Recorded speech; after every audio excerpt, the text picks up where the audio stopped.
What's up guys, welcome to my YouTube channel. My name is Truth, and in this tutorial today I'm gonna be showing you guys how to fix Apache on shutdown unexpectedly.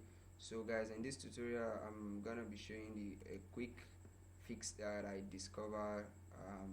Actually I've tried it a couple of times, so it did not work, and I'm going to share my experience with you guys that are also finding it difficult to start your Apache.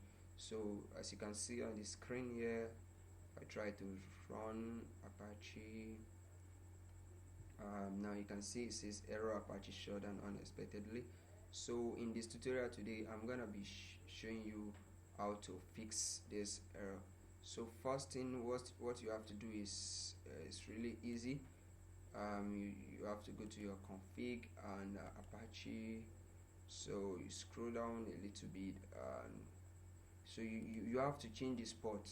So you can change it to whatever port you like. Let's say maybe port 2000 port.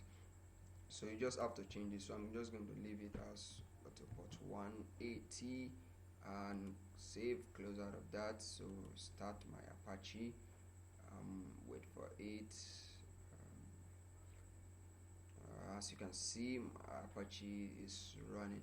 So guys, if this method does not work for you, so the thing is that maybe you have tried some other fix, you have tried to fix it in some other way, like maybe trying to copy some things and trying to change some things. So this method does not work. So all you have to do is you have to close out of your Apache, go back to the folder, to the place that you installed your Apache, and install, make sure that there's no file remaining, uninstall it completely from your system. So you have to restart your PC. Then once you restart, then you reinstall your Apache and try this fix again. So I'm very sure that it's going to work. Hope that this tutorial helps some people out there.